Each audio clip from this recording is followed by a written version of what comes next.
দেখেন, বাংলাদেশে বিচার ব্যবস্থা বিগত 17 বছরে আওয়ামী লীগ একটা ভঙ্গুর পরিবেশে তৈরি করেছিল।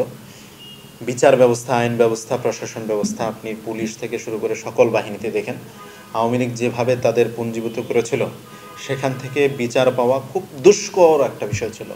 আওয়ামী লীগের সময় আমরা শুনতে পেরেছি, গণমাধ্যমে উঠে এসেছে যে গণভবনের রায় হয় আদালতে।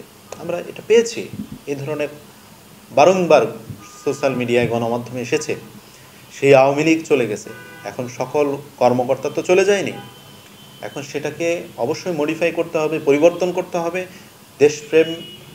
দেশপ্রেমিক সরকারি কর্মকর্তা করতে হবে, আইন প্রশাসন সরকারি করতে হবে, মানে যেটা দেশপ্রেমের জায়গা থেকে হবে, এবং প্রশাসনের জায়গা থেকে দেশপ্রেমিক নাগরিকদেরকে প্রশাসনে নিয়োগ দিতে হবে। আর অন্তর্বর্তীকালীন সরকার তো যেহেতু অন্তর্বর্তীকালীন সরকার, তার আগে পিছিয়ে কিছু নেই।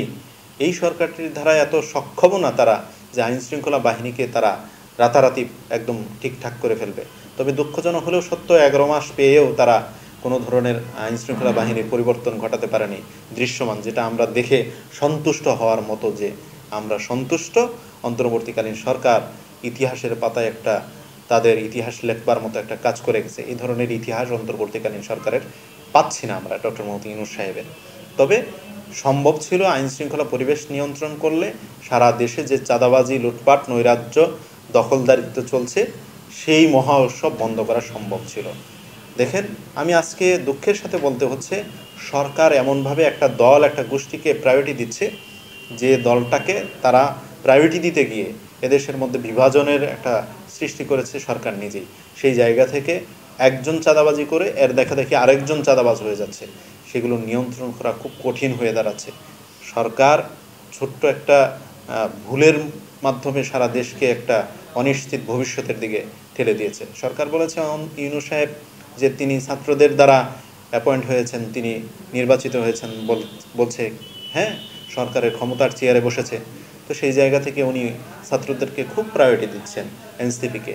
সেই জায়গা থেকে এনসিপি বিভিন্ন জায়গায় আমরা দেখতে পাচ্ছি যে নিয়োগ বাণিজ্য সহ বিভিন্ন কর্মকাণ্ডের সাথে জড়িয়ে যাচ্ছে। বিএনপির অনেকেই এ ধরনের অপকর্মের সাথে জড়িয়ে যাচ্ছে, জামাতের অনেকেই অপকর্মের সাথে জড়িয়ে যাচ্ছে। তো বিএনপিকে একটা ধন্যবাদ জানাই, তারা একটা দৃশ্যমান পদক্ষেপ গ্রহণ করেছে।